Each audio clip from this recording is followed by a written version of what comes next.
Magandang araw po sa inyong lahat, sa ating mga kasamahan sa gobyerno, lalong-lalo na sa ating mga kaguro. Isang magandang balita po, lalong-lalo na sa ating mga kaguro, dahil inulan ng good news ang pagsisimula ng Teachers Month-long celebration na ginanap sa Bohol kung saan, pangunahing pandangal ang ating VP, at DepEd Secretary Sara Duterte, bilang guro nakaka-excite ang kanyang mga sinabi. Pakinggan natin ang bahagi ng kanyang naging talumpati. And then, we made sure that in this year's school calendar, teachers will have 30 straight days of rest during the break.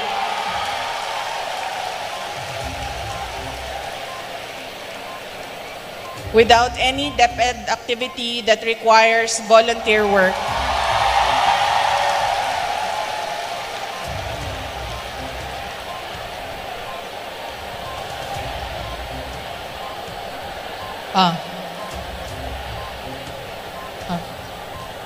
Ay mong kaguol kay principal, kaya kami bahala niya.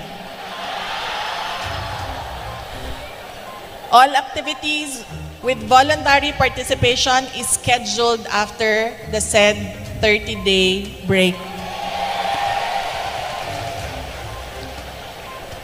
So, kung ambot o ka ng ganahan pa ba mo magbasa og department order, pero katong department order nga naa didto ang school calendar, makita ninyo dunay 30 days didto nga walay nakabutang nga activity. And we intend to release a memo sa ato ang regions, divisions, and sa ato ang mga school heads and principals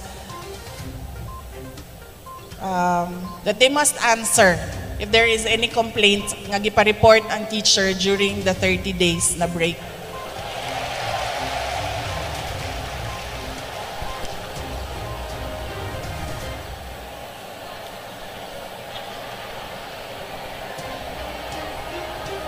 $30 lang, ma'am.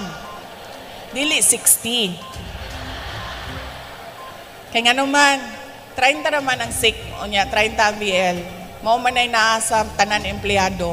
I-konsulta na mo ang civil service. 1515. There you go mga kaguro. Napakalinaw po sa sikat ng araw, na mayroong 30 days na pahinga ang mga guro next year. Matatanda ang ngayong taon, halos walang naging pahinga ang mga guro dahil sa newly implemented program ng DepEd, ang National Learning Camp. Narito ang calendar para next year na kanyang binabanggit, na walang nakasulat na kahit na anong school-related activities. At dito po nagtatapos ang ating video, at kung nagustuhan nyo po ang ating video, mag-iwan ng inyong comment sa comment section, para po patuloy kayo maka-access ng latest information, mangyaring paki-subscribe, like at share para ma-notify po kayo ng mga latest updates. Maraming salamat po.